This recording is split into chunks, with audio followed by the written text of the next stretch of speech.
so again, like I said, welcome. Today we're going to be learning about the 5 frameworks to transform your physique forever. So the goal of everything we teach you guys is to be able to transform what you're doing now and be able to keep those results, because no one wants to look good for a little bit of time. You want to look good forever and keep getting better as time goes on. So that's why we came up with the 5 frameworks that you're going to learn about today. Come on. Hey. All right. So I'm going to start this off with a little story. So I've been a trainer for a very, very long time. And when I started out as a little kid, I was probably like 15 or 16 when I started training people. So I recruited some of the top-notch candidates that I had around me.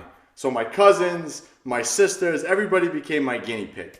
So in the beginning, I was reading everything there was to know about fitness. How to build muscle, how to lose weight, how to do all these things. And because my cousins were my experiments and my test subjects, I experimented on them with everything, right?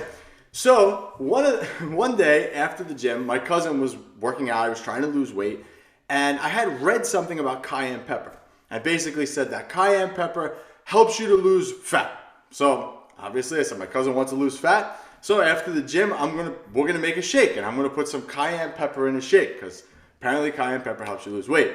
So the funny thing is, I didn't read anything about how much. So I made him a shake, and I just put 2 tablespoons of cayenne pepper in a shake. So this is gonna be perfect. He's gonna lose a bunch of fat with this.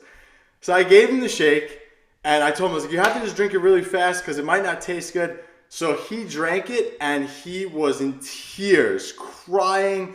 He needed milk after that. It was so funny. It was actually really funny to watch. But he's like, what did you put in the shake? I said, cayenne pepper. It's going to help you lose weight. So the moral of the story is, don't believe every fad that you see. And 2, more is not always better. Okay? So you need to remember that with everything, especially with fitness. More does not equal better. And don't believe everything you hear. So don't go and try putting cayenne pepper in your shakes. I promise it's not going to work. But whatever. All right, let's continue. So this right here is Michael Jordan's last shot as a Chicago Bull. This is the most famous, iconic shot that Michael Jordan has ever taken. So why am I showing you this? So way back when I was a prime athlete, I wanted to be Michael Jordan, obviously, as every kid growing up wanted to do that, right? So I was on a basketball team, and we were doing really well and playing well, and we all wanted to improve and whatever. So we all wanted to be Michael Jordan. Everybody's number on the team was 23. So one day after a game, the coach pulled us all aside and said, look, I know all of you want to be Michael Jordan. All of you want to be successful with this. So how many of you want to shoot better? So everybody on the team, all of our hands went up. We all want to shoot better. We want to shoot threes better, whatever. He said, the next question he asked was, how many of you after the last game stayed to practice shooting? Everybody's hand went down. So the point of this is, so many people want to get into good shape, but they never take the actions needed to get into good shape.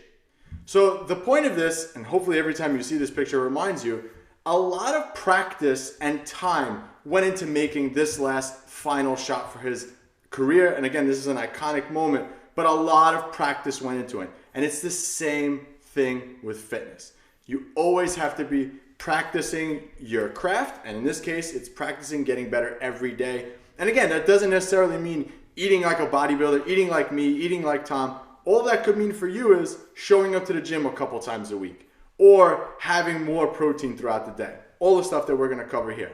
But let this serve as a good reminder to you that we can all wish for anything, but you have to actually work to get it. All right. Let's see.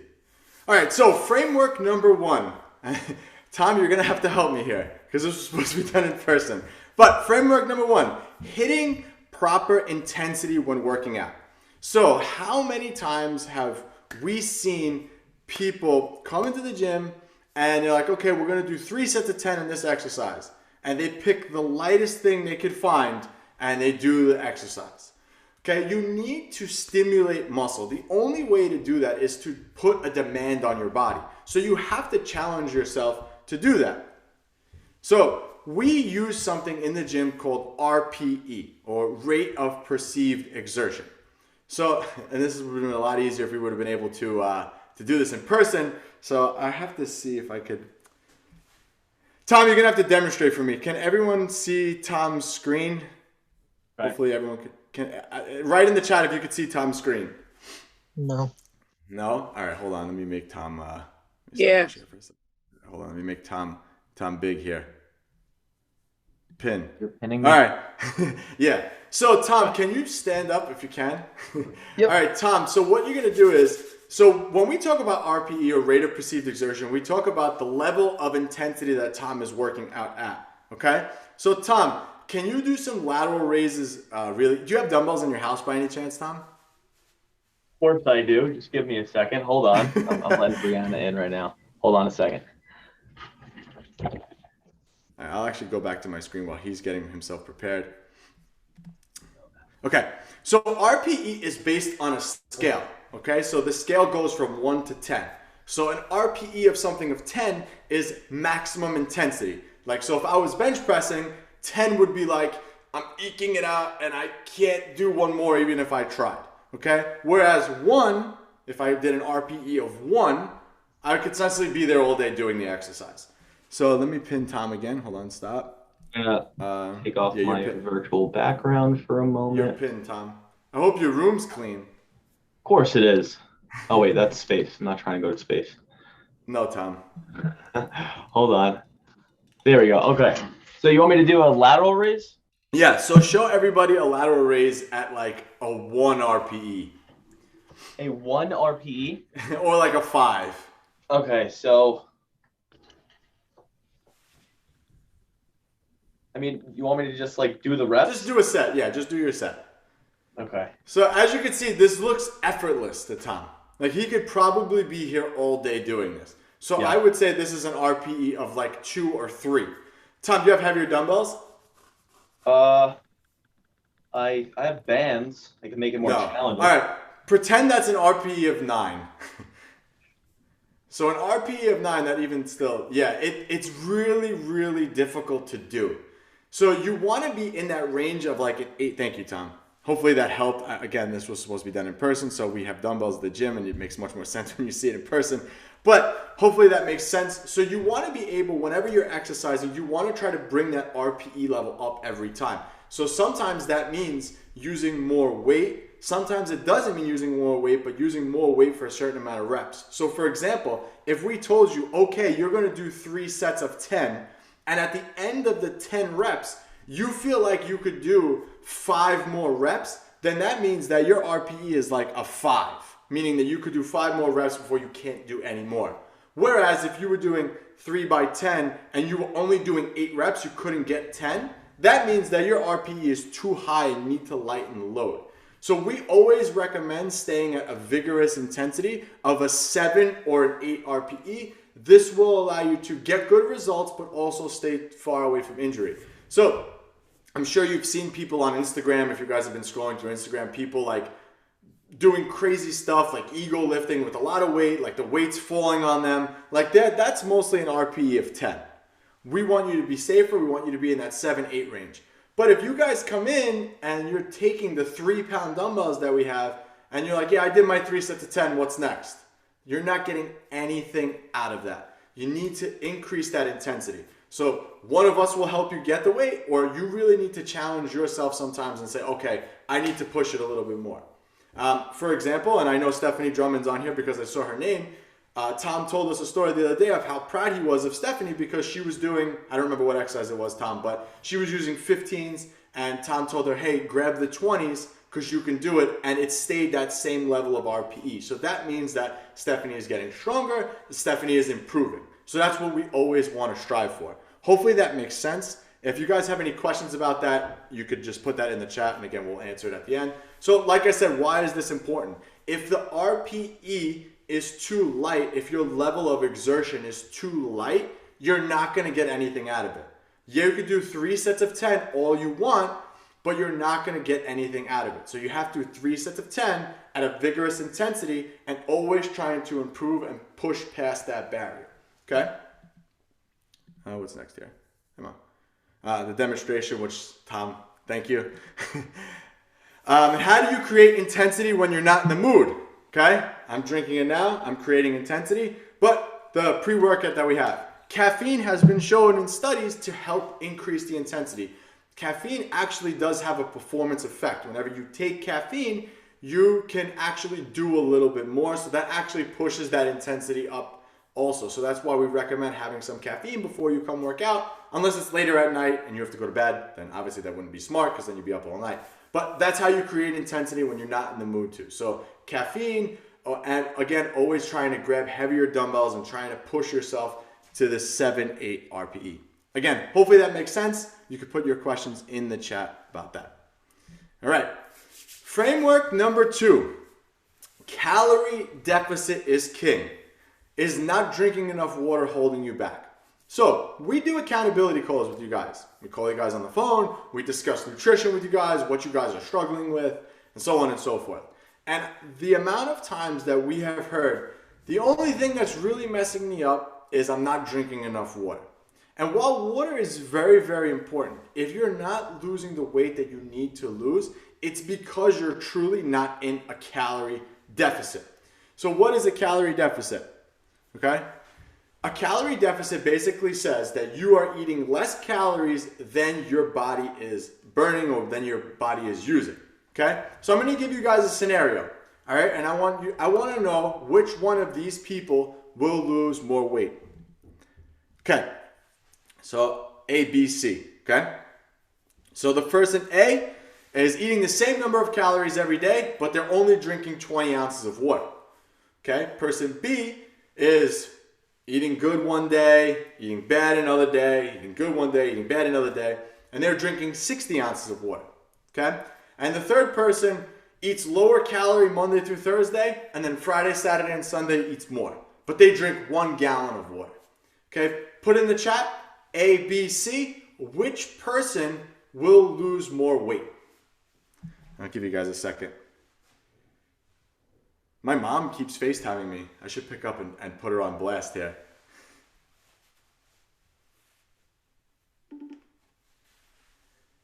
Tom, is anybody answering? I can't see. I just see the chat moving. Yeah, we have a few coming in. What are the guesses, Tom? Read them to me. So we have Melissa, Dominique, and Dana and Anna saying A for the first one.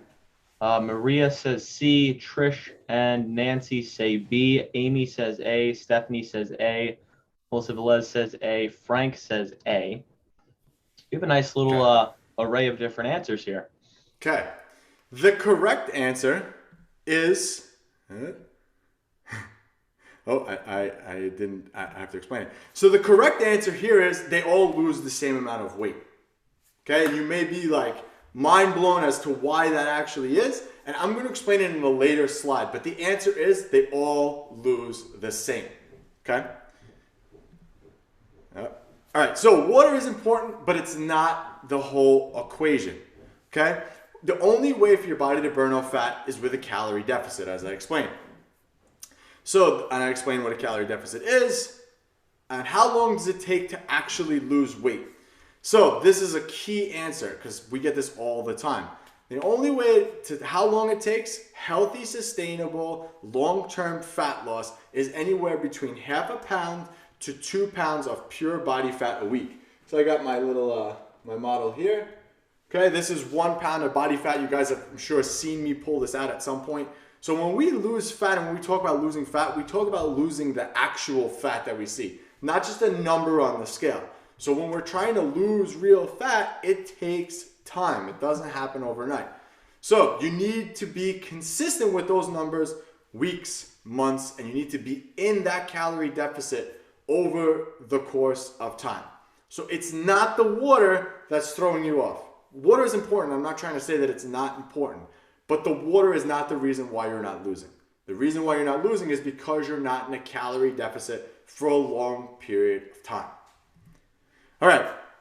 So the reason why they all lose the same amount of weight is because you don't lose fat in one day or one meal. You lose it over days, weeks, and months. So it doesn't necessarily matter what you do in the course of a day, 2 days, 3 days. What matters is that you stay in that calorie deficit for the course of a week.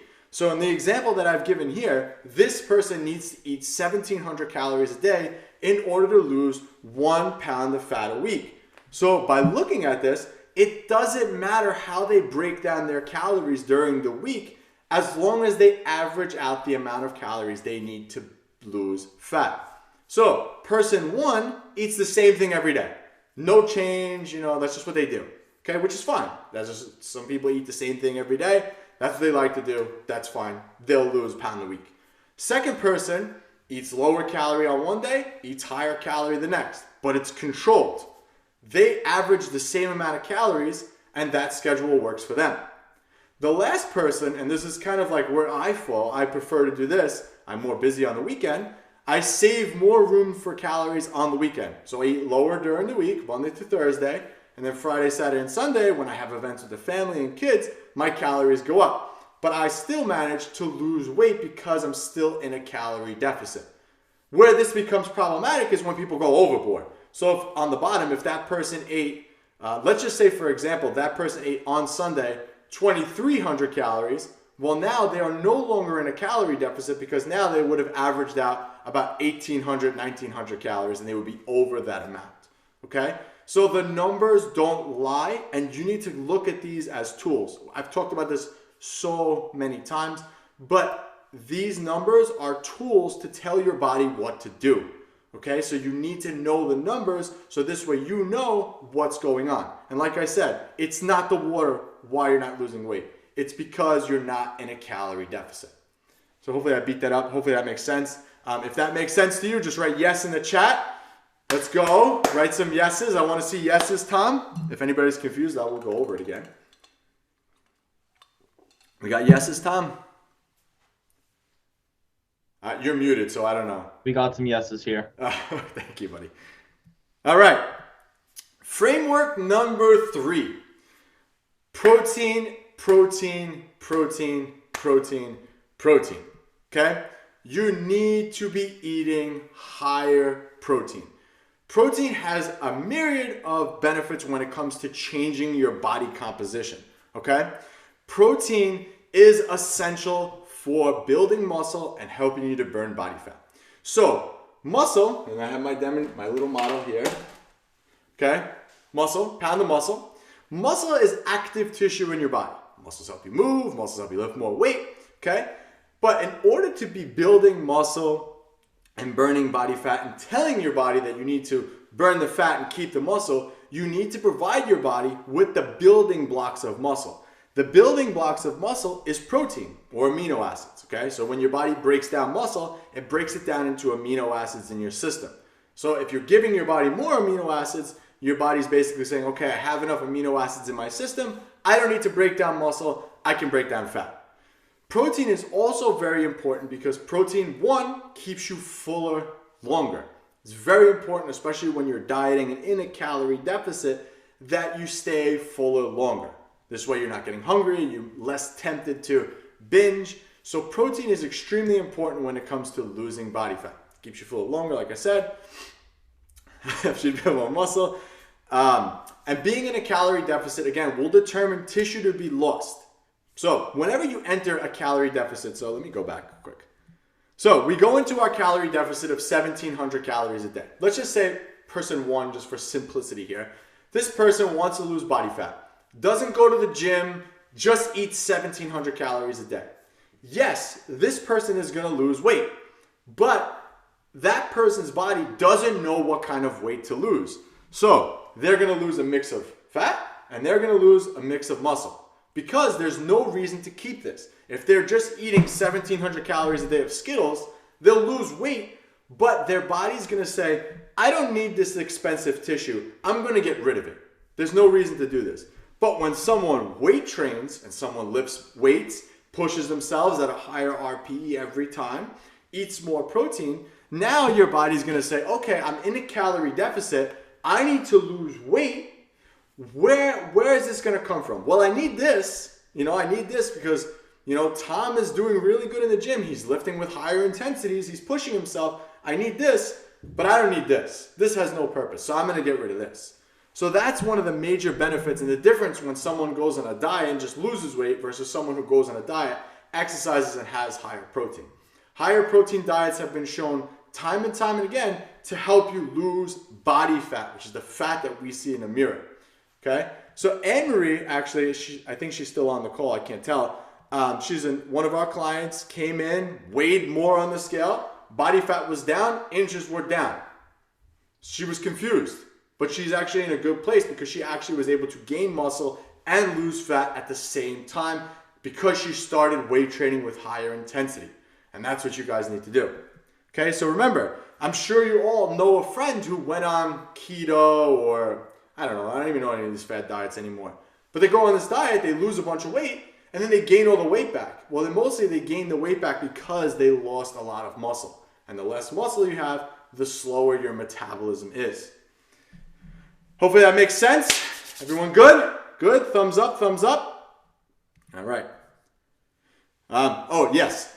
I have more stuff on the slide. I forgot. So, whey protein is the best source of protein that your body can utilize. So, whenever we eat something, whether it's chicken breast, egg whites, fish, your body can only utilize a certain amount of the amino acids from that food.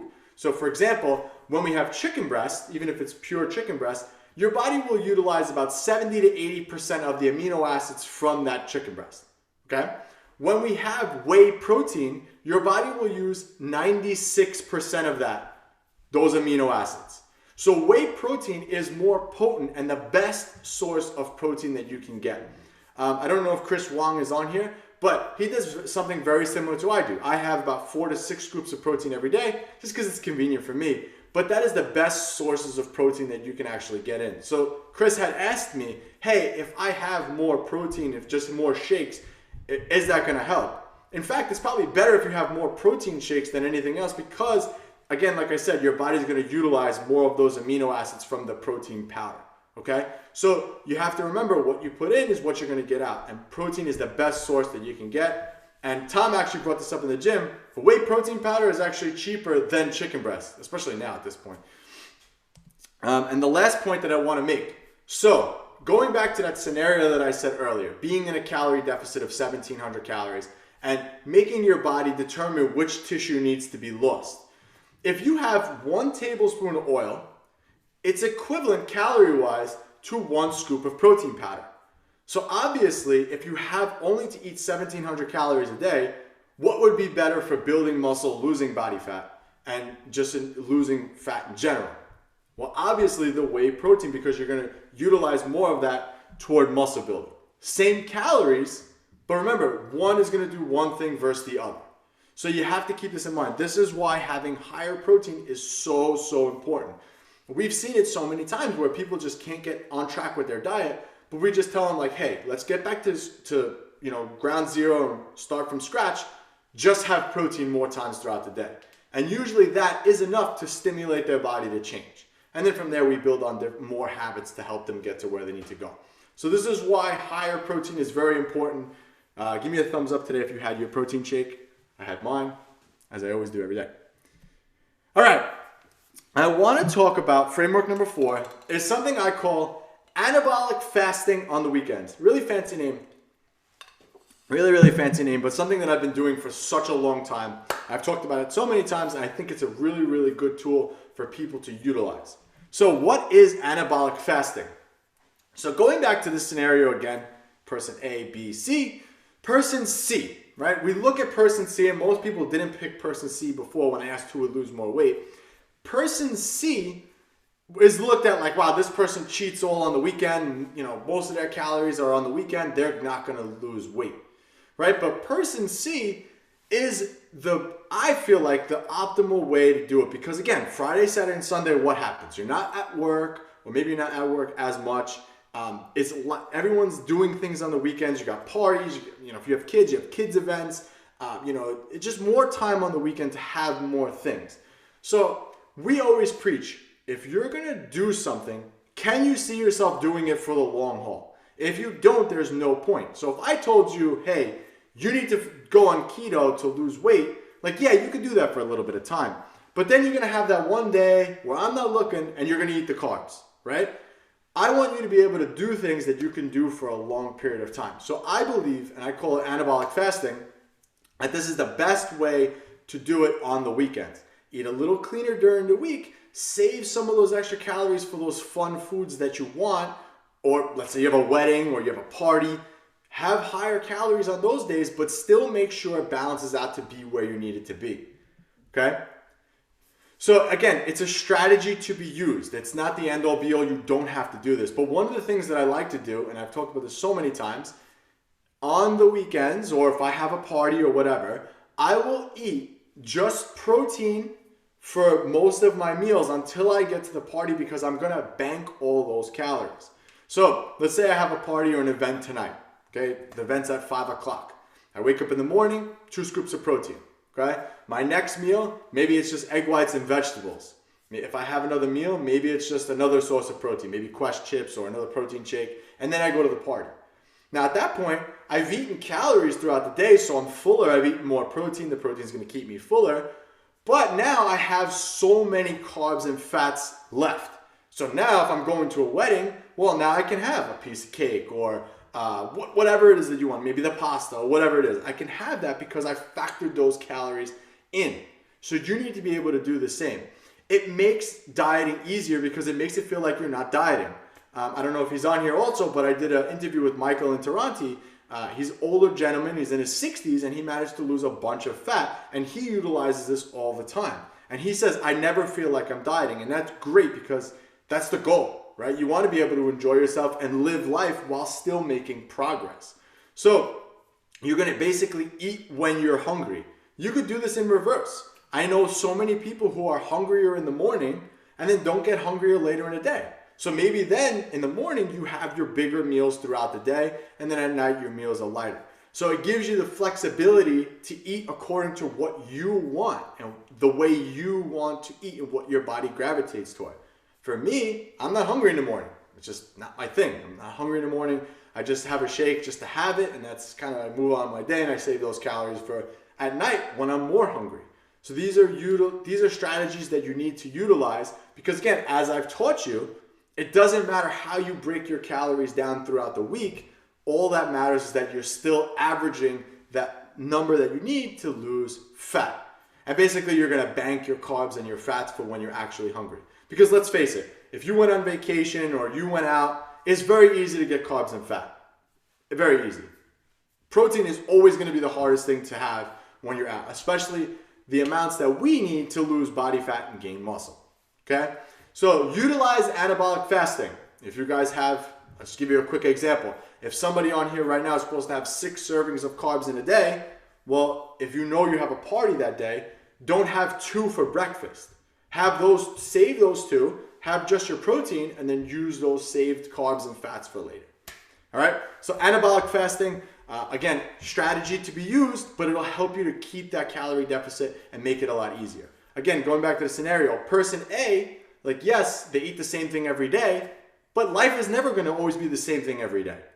You know, what happens if I go and I pull one of you and I say, hey, Paul, we're going for pizza today, let's go. You know, now if he factored in everything he's got to eat, what is he going to do? Oh, no, now I go over, right?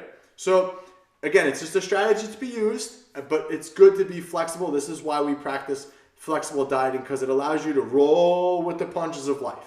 And it's never going to be the perfect time to diet, get in shape, and do this. All right. Framework number 5.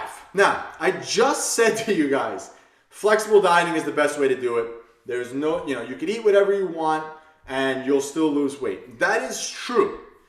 But I believe there are certain amount of foods, these 3 in particular, you should not eat at all when it comes to losing fat. Okay? I'm just curious. Type it into the chat. I want you guys to guess what are those 3 foods. So Tom, tell me the guesses. What are the 3 foods? Got it. I'll wait for some more replies. Let's see.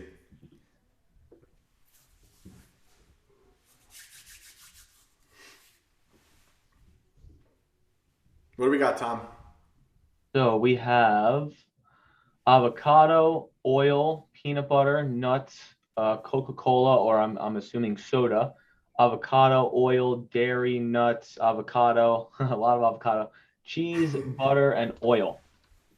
Very good. Those are all good guesses.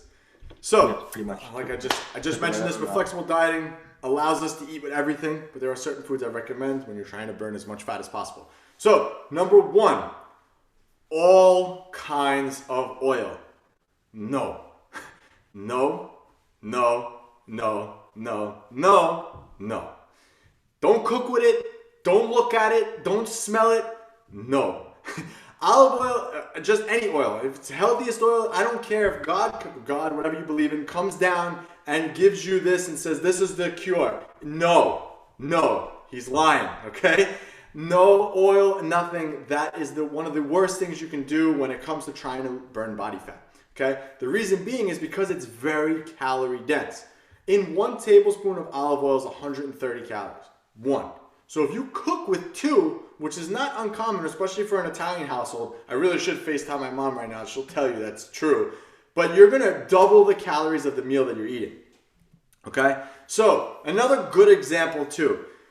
Let's just say, for example, you did cook with that oil, right? You had 400 calories of oil in something, right? Now remember, one of the things with sustaining being in a calorie deficit is keeping yourself fuller longer, right? So when we look at physically the foods and how big the foods are and how long they're going to take to empty out of your gut. This is not really 100% true, but it's a good visual demonstration of what actually happens. So for example, if we had and I kind of gave you this example earlier where I said 1 scoop of protein versus 1 tablespoon of oil. But look, 400 calories of oil is going to take up a lot less room in your stomach than 400 calories of vegetables. As you can see, the stomach is completely full with the vegetables, because the vegetables are very voluminous foods. It takes up a lot of room in your stomach. Oil does not. Oil does not. It adds a lot of calories to the meal, but it doesn't take up a lot of room at all. So you're gonna have it and you're gonna go right through it. The only time that I have oil is when I'm trying to gain more weight. That's it, plain and simple. It's the only time I utilize it. And literally when I do that, I will just take tablespoons and put it on everything just because I need the extra calories. So when you're trying to lose as much fat as possible while sustaining a calorie deficit and being fuller longer, you got to avoid the oil. Again, I'm not saying you can't have it. Well, I am. Don't have it. But if you absolutely have to have it one day, you need to factor it in. Do not cook with it.